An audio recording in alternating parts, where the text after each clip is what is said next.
Hello, hello, hello. We have another episode of the Jane Warren podcast, and I am joined yet again by another incredible, inspiring, motivating woman that I was so grateful to have met, whom hosted me on her TV show, which was amazing. I've got Judi Moreo here. Judi, thank you so much for joining me. Thank you for being here. I'm really excited. After I had you on the show, I just liked you so much. I thought there's got to be a way to keep in touch. And now here we are again. Oh my gosh. After that show appearance, I was like, I learned, continue to learn more about you, started to see how aligned you and I are with our thinking. And so today, what Judi and I are going to be speaking on is one, she has an incredible book that is in multiple languages and also now Spanish, which is You Are More Than Enough, Every Woman's Guide to Purpose, Passion, and Power. And in that, we're going to touch on why it's important to surround yourself with positive people. Because let me tell you, sometimes our circles aren't so positive. And we get wrapped up in who we've known for a long time, in who we're most comfortable being around. And that can have a very significant impact on what's happening in your life. So, Judi, before we get started here and dive into this, tell everyone a little bit about you. You have accomplished so much in your life. And I just said to her before we hit record, if I accomplish literally 1/100th of what she has done in her whole life, I will be a happy woman. So Judi, share with everyone a little bit about who you are and how, you got to where you are today. Thank you, Jane. I really appreciate the opportunity to do this. It's very hard for me to figure out exactly where to start, but many, many years ago, I was hired by the Montgomery Ward's department store. They're not even around anymore, to be Wendy Ward. And Wendy Ward was the voice of the department store. I did the commercials and I did the promotions, and my picture appeared in the ads. And I had a little charm program in the department store where young kids would come and I would teach them how to sit and stand and walk and how to have confidence and believe in themselves. And then we put in a teenage program, and that was amazing. And we picked a kid from each high school in the town to represent their school. And we had this teen board, and we put on fashion shows from the store with those people and did community projects. And then their mothers started calling and saying, I'd like to do a program like you're doing with my daughter. So we put in a professional women's program, and we started teaching women about how to be more professional, how to look more professional, how to act more professional, how to be assertive, how to stand up for themselves. Because back then, women weren't in the workplace in positions of authority like they are today. And so we had a lot to learn. I had a lot to learn as well as they did. And so we did that program, and we went from being the number 400th Wendy Ward program in the country to number one in a year and a half. And Wow. we had put so many people through the program and done so well. And I got a little too big for my britches and thought, well, I can do this for myself. I think I'll go out and open my own finishing school and model agency. So I took my savings of $2,000 and I opened my finishing school and model agency. And 2 weeks after I opened, it was the first time in the history of Las Vegas there was a major strike, and every light on the Las Vegas Strip was turned off. So nobody was going to send their kids to finishing school if they were out of work. And none of the hotels were going to hire models if they were out, not open. And so there I was, and it was time to pay the second month's rent, and I didn't have any money. And I went to my landlord and I said, and he was one of those old Las Vegas types, with the chains and the jewelry and all this stuff. And I said to him, it's time to pay the rent and I don't have the money. And I don't know what we're going to do, so I need to make a deal with you. And he said, well, honey, the man next door bet me you wouldn't last in business 6 months, and I bet him you would. He said, if you can hang in there for 6 months, we'll make enough money to pay your rent. And so I hung in Wow. there for 6 months. He won the bet, and we became lifelong friends. And my business grew to be the largest finishing school model agency convention service company on the West Coast, with over 1,000 part-time employees and 17 full-time employees. And I did that for 21 years. until people started asking me, could you come and speak about how to be successful? How did you get to be successful? What happened? And so I started speaking to clubs and organizations for no money. I just go out and speak. And one day somebody at the Tropicana Hotel called me and said, could you do a spouse program and how much would you charge? And I was like, charge? You mean you get paid for this? You're like, So you'll pay me? yeah, Wow. I was excited. I told them $50 and they hired me. And that was what, 1980, 80 or 81, something like that. Anyway, they hired me. And so then they kept hiring me over and over and over. And after 100 times, I thought, I should raise my price. So I got where every time I had done 100 speeches, I would raise my price. I would double my price every time I'd done 100 speeches. Well, needless to say, today you probably couldn't get me to go anywhere for that money, but it it worked out real well, and I ended up with a speaking career that took me to 29 countries around the world. And someone bought my business for cash. I sold my business and went into speaking full time. And that's why I wrote this book eventually, is because I met so many women all across the world as I was speaking that said they didn't feel like they were enough, that they didn't feel like they could compete in the male market. They didn't feel like they had leadership abilities. They didn't feel like they had the right education. They had spent a lot of time at home taking care of their kids, and they felt really out of the whole marketplace. And so I just kept getting these people that said they felt invisible. It was like nobody was recognizing who they were or what they were able to do. And so I drew on my past experiences of teaching all this material for 21 years and said, okay, I'm going to write a book and I'm going to put it out there. And honestly, at the time, I didn't know how to write a book. I didn't have a clue. And I just started writing, and I wrote it. And then I went to a writer's conference, and there was a lady there that ran a big publishing company. And she was going to interview us, but the next day she didn't come to the conference because she had a toothache and she had to go to the dentist, and she sent some guy in her place, and he didn't have any idea what he was talking about, and nobody was listening to him. And I was sitting on the front row, so I was paying full attention to him, because being a speaker, I know if nobody's paying attention, you get really ruffled. So I was giving him my full attention and paying attention to what he said, which didn't help me much, but I was just trying to be polite. And when it was over, he went about his way. And then they said, you can go out to any table out in this place and talk to the people about your book. And I went out there and talked to a couple of people. Nobody sounded very excited about my idea. I didn't have anything written up to present. I was just telling them my idea. And then I saw this man sitting over there by himself, and nobody was going to him because he obviously didn't know too much. So I went over and I sat down and I said, would you like to hear about my book? I'm being a nice guy, right? I'm making him feel like somebody cares. So I said, would you like to hear about my book? And he said, yes. And I told him all about my idea. And he said, I think our publisher would like that. And I said, really? And he said, yeah, can I set you up an appointment with her? And I said, yes. And he did. And Amazing. the following week, I went in, and she was late, and I was getting irritated. And she came in, and she ran through this front door, and she said, you come with me, you follow me, And so I got up and I followed her, and I went in, and she said, okay, so tell me your idea. So I told her, and then she reaches over and picks up a file folder and hands it to me. And she said, here, take this to your attorney, have him look it over, and we're going to do your book. And he had already convinced her that she should do the book. And so she had the contract ready. It was amazing. And I was just like, whoa. And then she's telling me, here's what we're going to do for you. We're going to set up a website. Now, remember, we're talking 10 or 12 years ago, and she's going to set up a website, and she's going to put my picture on the cover of the book, and she's blah, blah, blah.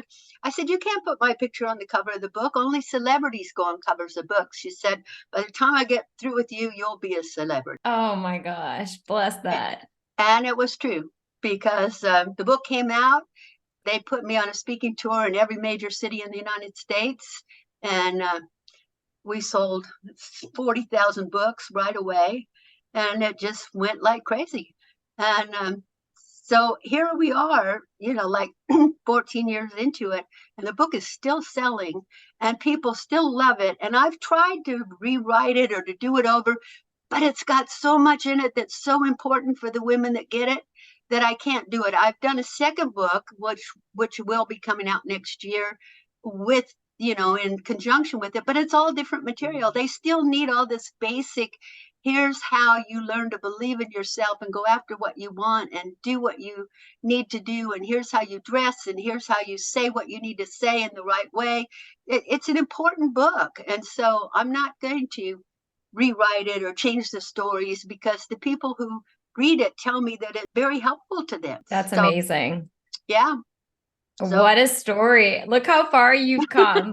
I And know. it's truly incredible. You know what? Hearing this and hearing some of these more details that I've not heard before from you, it for me is very, very inspiring as someone who does corporate, workshops, which is speaking engagements right now, and never know really like what's going to happen tomorrow, what speaking engagement is going to lead to something else, just like you, in terms of building that momentum. And that's just really incredible. So let's talk now on how along this journey, how did the people around you affect your success or affect, you getting to where you wanted to be? Let's start first with the gentleman who bet on me. Here was my landlord who really believed in me enough to let me go 5 more months without paying rent. And I mean, who believes in somebody that much? And I was young. I mean, I was like 24 years old, and he just really supported me.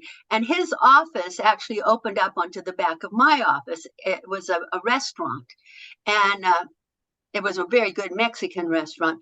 And so, like, almost every day, he would sneak in the back door of our place and put in Mexican food at lunchtime for us to have lunch. He was just supporting me so much to help me become successful.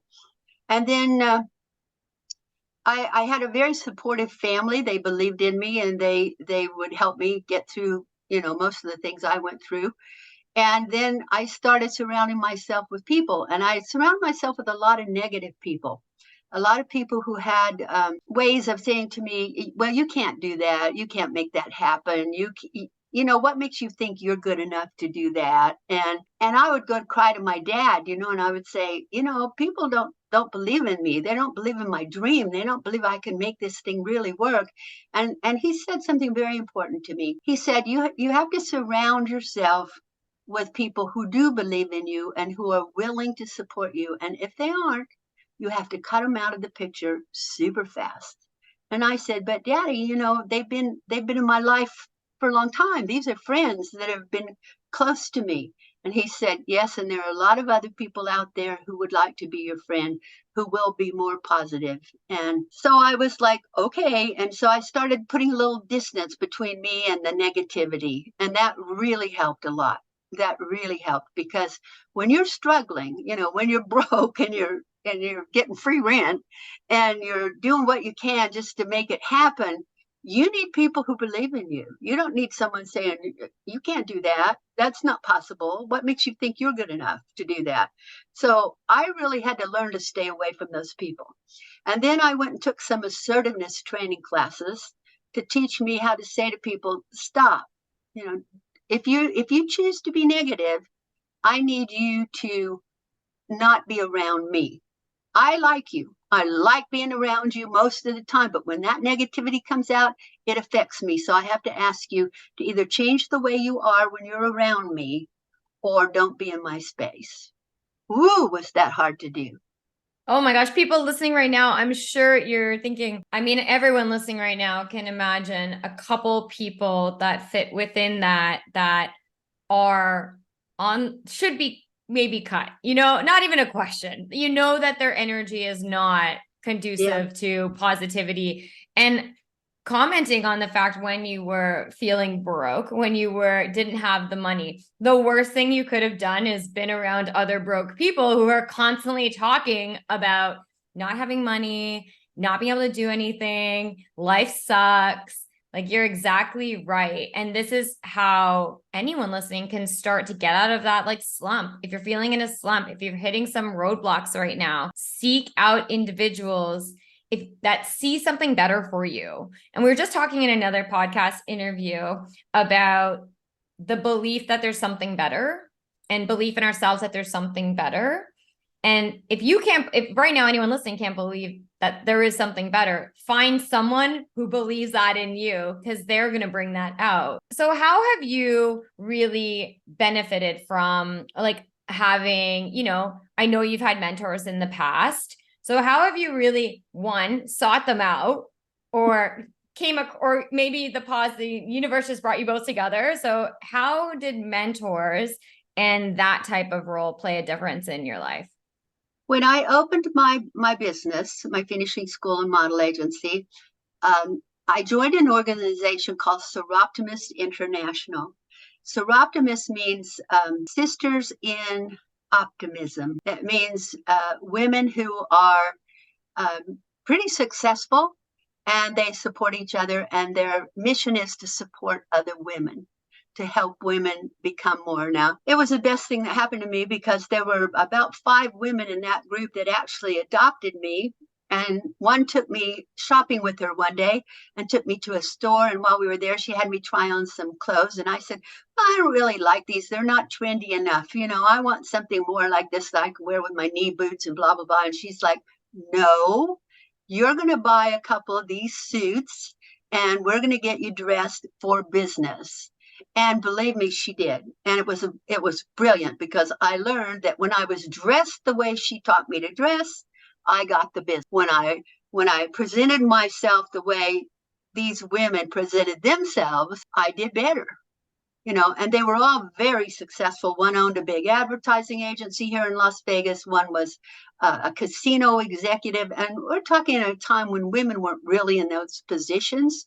And one was the big deal scientist at the Atomic Energy Commission, and they just really helped me. And so what happened was, whenever they were doing their projects to help other women, like to collect clothing to give to women that were abused, or they were collecting women to go up to the Caliente Training School for Girls, which is where girls that got in a lot of trouble would be sent in our state.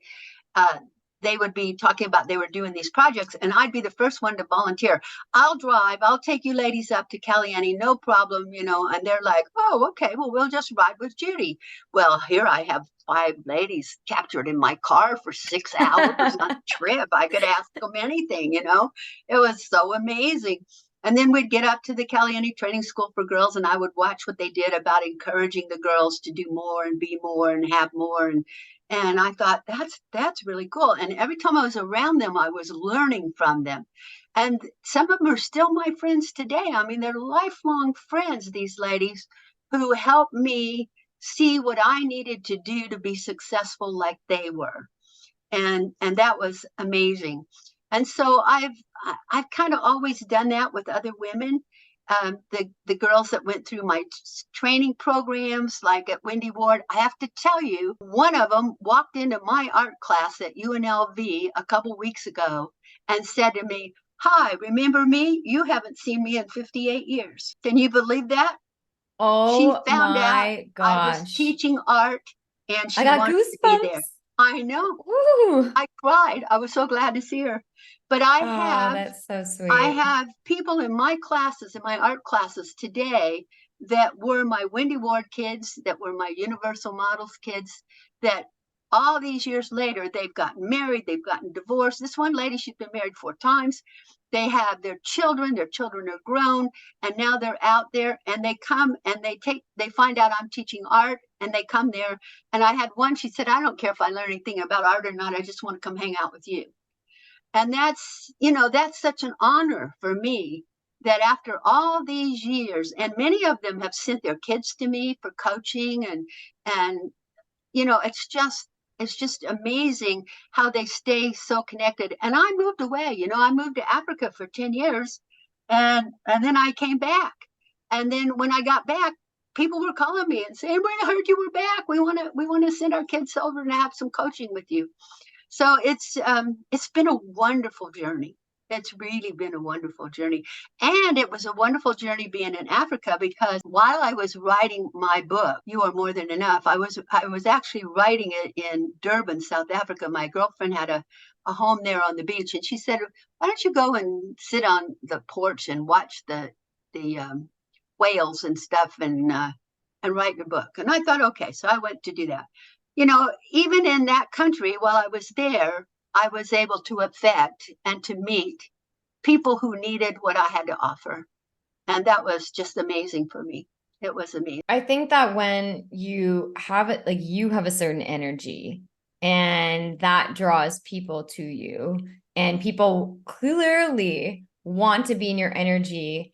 And it is, through your empathy and your mindset and, your positivity, your outlook that attracts these people. And it's a beautiful thing. And I think the more that, firstly, if anyone listening right now is not feeling in a good place in their life, hanging out with other people that are in that same boat is just going to Oh, continue to keep no. you low, keep you feeling low. It's like find someone. I mean, look, Judi and I, we're happy to give you some more positive energy and to, speak to you and help you, because when you are with people that are hopeful, and I love that, you had the 5 women in your car, and really you were surrounding yourself with your future self. Like you were like Yes. who you want. And this is the thing. If you want something in life that you don't have, find someone who has it. Oh, And yes, yes. talk to them, get in their head, ask them questions, ask them what they think about, ask them what they do. It's like get yourself around them, because they're going to give you their energy, and then you're going to learn just like you did. You were just wanting to be a sponge with these women, which is beautiful. I love that. Yes. And, my dad taught me when I was a young girl, he used to say, whatever you want to do or be in life, find someone who's done it and get to know them and ask them questions. And I've done that almost my whole life.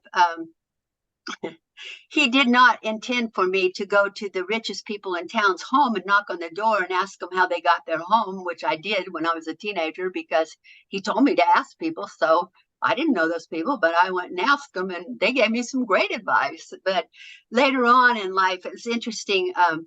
When I had the modeling school and agency, I bid on a job at the Desert Inn Hotel, the old Desert Inn Hotel. They were remodeling and they were going to reopen, and it was being run. I cut you off. Can you still see me? Yep. Okay, just a minute. I'm so sorry. I don't know what happened. No worries. There you are. I'm sorry. I didn't know if you could still see me because I couldn't see you. It's all good.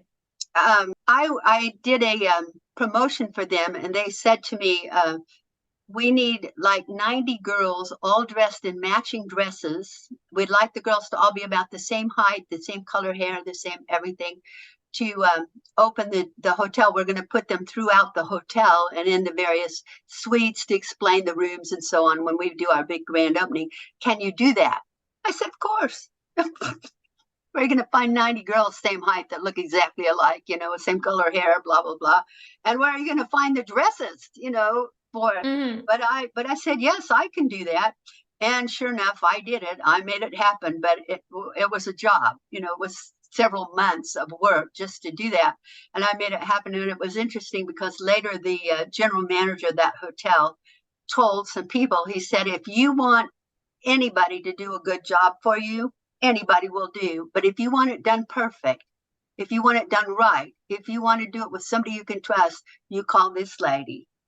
And it was like, whoa, And it's funny because he told that to some other people. And I know a top professional speaker that uses that story about me in her speak. And it's like, That's what? amazing. She says, if you want it done perfect, you call Judi Moreo. But what it is, it was being taught early on not to be afraid to take a risk, not to be afraid to say, yes, I can do it. And then figure out how to do it. My mother used to always say, everything is figure outable. So then you you look at it like a puzzle and you say, how can I put all the pieces of the puzzle together to make it work? And then you go find the people, you find the dresses. If you can't find the dresses, you find somebody to make the dresses, and you just make it work. You put everybody in place, you teach them all the scripts, you get them to do what they need to do, and then it's over. And you think, wow, whew, that was a lot of work. And now it's over. What do I do now? But it's, I, I've kind of looked at life like that. It's like a puzzle. Even with the people now that I coach and I help them write their books, they bring me all the facts of their life and they give it to me. Some people bring it in a big old cardboard box and say, here's what I've written. I'm like, oh, please, will you put it on a computer? And I have to go through their lives and look at the pieces and see how to put it together to make an interesting book. And I love doing that. I mean, it's just fun for me. It's like, here's a big puzzle. Let's make it work. And so I think people need to get their mindset to where, how can I make something work? Don't dwell on the past. I can look back at my past and say, wow, I had a great life. I really did have a great life. But today's here. I'm living this life today. What am I living today for? And what's in front of me? Because that great life I had, there were a lot of hard times as well as a lot of great times. I don't want to go through either one of them again. I want to go forward and experience new things. And I want to take people and shake them when they won't set goals or they won't dream a really big dream. And that's why I do coaching. I try to get people to look forward and focus forward and make whatever happen. This is our life. This is all we've got, this one life. And we don't know if we're going to be here tomorrow or not. So what can I do today to make this the best day ever? And what can I do to prepare for the future to be the best ever? And what we did before, it's over and done with. I hate to admit it, but it is. That's a really, really great reminder, because far too often we dwell on things that have happened in the past. And it's important to, like, if you're holding on to something, maybe you need to like feel the emotions, release it, or work through it a little bit. But definitely agree with you that I'll wake up and I'll be like, today is going to be a great day, like in my head. And I'm like, sometimes, especially if I know the day is full, like I have a bunch of things happening, or maybe I am foreseeing a little bit of stress, I'll like tell myself, no, today is going to be a good day. And I think for everyone listening, it's a reminder again, how many times I talk about this, of the choices we have in life. You have a choice to dwell and focus on the past. Just like Judi said, why would we want to be, or you want to be reliving bad things that made you sad, like breakups, like deaths, all of these things, hardships in life, hard moments in life? Why would you want to repeatedly play that out in your mind and relive that and feel that pain? Again, if you haven't worked through it, that's something to do with therapy and coaching, but focus on moving forward. And I love to say this as well, is that, especially when it comes to who we're being and who you are, Judi, who I am. I mean, up until this moment, I was who I am. I can be whoever I want from this moment forward. I have a That's choice, right? So if we get really caught up in, well, I've always been this way, or, oh, my friends and family know me like this, and you get fearful to step into something better for yourself. But really, every next moment is an opportunity to show yourself that you can do or be something better. Oh, you are so right. You are absolutely so right. About 10 years ago, I went to the doctor and he said, you have cancer and, you're probably not going to make it through the year. So I suggest you go home and start putting your life in order and get everything ready. And I walked out of there in total shock. I was like, we don't get cancer in my family. What do they mean? I think I better have a second opinion about this. So I went and visited 24 clinics. One second opinion wasn't enough. I had to go to 24 different clinics and listen to everybody tell me that I was probably going to die. And I finally went to this one doctor and I walked into his office and he said, let's talk about how to get you well. Now, out of everybody I went to, he was the only one that said, let's talk about how to get you well. The rest of them said, let's talk about treatment. And I thought, okay, he's it. And I went to this doctor. He was up in Cedar City, Utah, which is about a 4.5-hour drive from my house.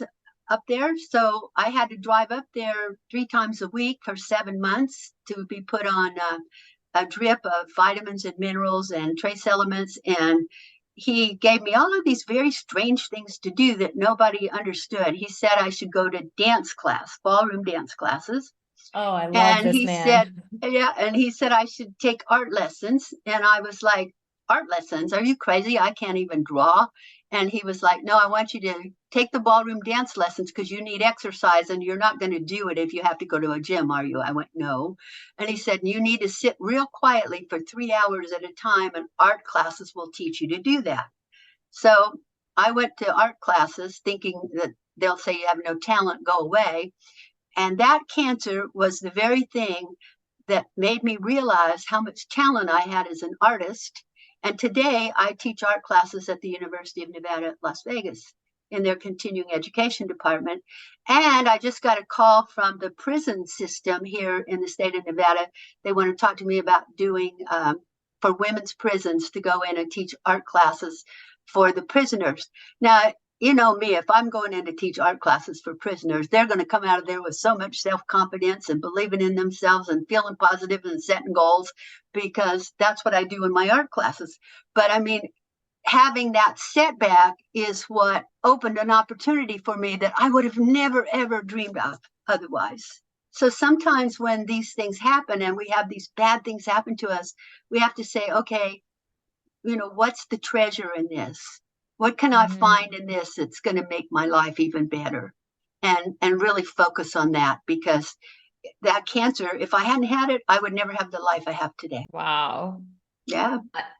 Another amazing thing that you've shared with us that is just so inspiring. And you really see how resilient you are. I mean, I did an episode on resilience, and resilience is within everyone. We all are resilient for being here, but your perseverance towards, creating and living the life that you really want. So, what would you love to leave our listeners with? We've talked on so many different things, and just to loop back on, trying to find the good in life when it does not feel good. And let me tell you, everyone, Judi has been through the ringer in this last year, the ringer. So it's like, you hear all this positivity and all these things, but we're keeping it real. And so I understand that, not everyone listening is in a good place. And, there's a lot happening behind the scenes that no one really knows about. But how can one keep positive, and then as well, start taking those steps to surround themselves with better, more positive people? Well, I start my day out every day with prayer. And then I do affirmations. I write positive affirmations. I'm powerful. I'm effective. I'm good at what I do. People love me and I love people, and, that sort of thing. I do that every single day. I do it before I speak. I do it before I do the television show. The affirmations are so powerful and they're so simple to do. And a lot of people won't do them because they don't believe they really work. But if you just get in the habit of it and do it over and over and over and over, your subconscious mind will believe it, and you will just be able to go forward with so much more confidence. It's just amazing. So I would say, that's it. And when you become a positive person yourself, you attract positive people. And so when you're more positive and you go to events, I like to go to events where I'm going to learn something. If it's a women's organization, I want to go and hear the speaker. Or if it's there's a man's organization here in Vegas that's it's these real wealthy old men that go there every month, and a lot of people won't go. They say it's an old boys club. But I go because those old boys are sharp. They all have money. They've all been around Vegas for years. They've all been very highly successful. And I think I need to go sit in the middle of these people and get to know them. So every month I try to sit by somebody different. And if my friends go with me to any of these events, I won't let them sit with me. I make them go sit somewhere else so that I can meet new people and they can meet new people. And then when we go home afterwards, we can talk about who we met and what we learned. You've just got to strategize, how you're going to be around the right people for you. Was it Richard Branson that said we are the sum total of our 5 closest friends?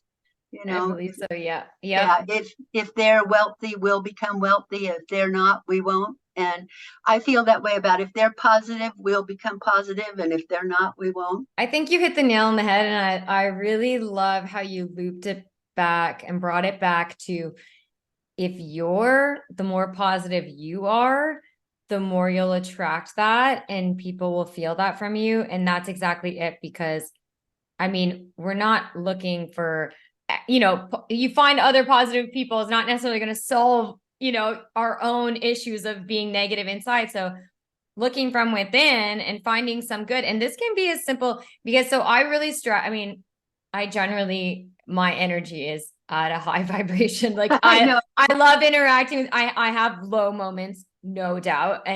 But generally I personally surround myself with certain types of people.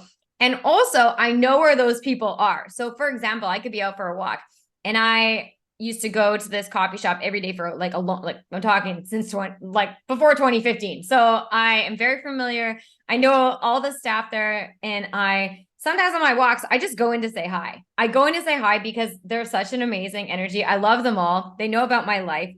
But even in the coffee shop, I'll be in there and there's a gentleman and his wife that were behind me in line and they were deciding, oh, should I get a cookie? Should I do this? The husband is being kind of funny, telling his wife, oh, you should get that one. Then I can have a little bit because I'm watching my waistline. But I start kind of engaging with them and having just a little chit chat with them.